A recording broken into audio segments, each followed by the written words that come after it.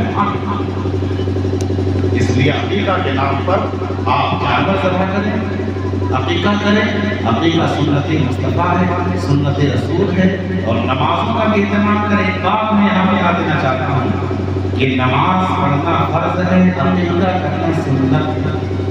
عقیقہ کرنا سنت ہے، لیکن بعض ہمارے مسلمان گھروں میں کیا ہوتا ہے، عقیقہ اہتمام سے کیا جاتا ہے، نمازوں سے دور ہوتے ہیں۔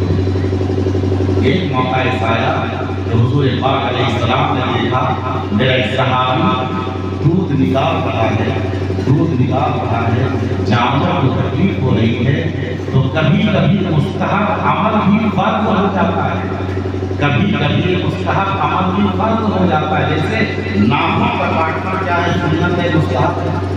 لیکن اس صحابی کا ناخن بڑھا ہوا تھا، آقا نے فرمایا اے میرے پیارے صحابی، تیرے ناخن کی وجہ سے اس جانور کو تکلیف ہو رہی ہے، ناخن کاٹنا تو سنت ہے، لیکن تیرے ناخن ابھی بڑھے ہوئے ہیں، اس ناخن بڑھے ہونے کی وجہ سے تو دودھ نکال رہا ہے، جانور کو تکلیف ہو رہی ہے، ایسے موقع پر ناخن کا کاٹنا فرض ہو جاتا ہے۔ نماز فرض ہے، عقیقہ سنت ہے، آپ عقیقہ کریں اور برتھ ڈے نہ منائیں۔ نبی کے طریقے میں آئے. آپ کو یہاں بتا دینا چاہتا ہوں آج اسی اعمال کے کرنے کی وجہ سے ہمارے گھر کی بیٹیاں بچیاں بیٹے کفر کے طریقے کو پسند کرتے کرتے مرتد ہو رہی ہیں اور کفر کے زمانے میں جا رہی ہیں اور ایمان کو چھوڑ کر کے مذہب اسلام کو چھوڑ کر کے کفر کے زمانے میں قدم رکھ رہی ہیں. آج قوم کی بیٹیاں غیروں کا شکار ہو کر مذہب اسلام کو چھوڑ کر اور قرآن کو چھوڑ کر نبی کی شریعت کو چھوڑ کر کفر کی دلدل میں پھنستی چلی جا رہی ہے. کیوں؟ ہم نے اپنے گھروں میں انگریزی کلچر کو لایا, اپنے گھر میں نبی کی سنت کو نہیں لایا, نبی کے کلچر کو نہیں اپنایا, غیروں کے طریقے کو اپنایا.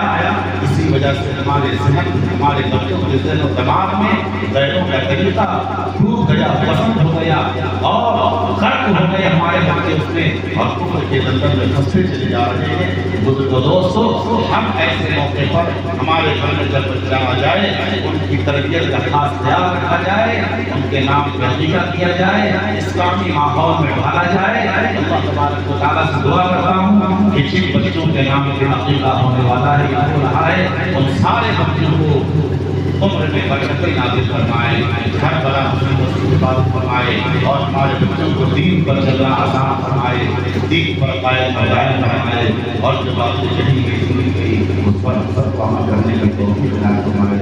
آمین.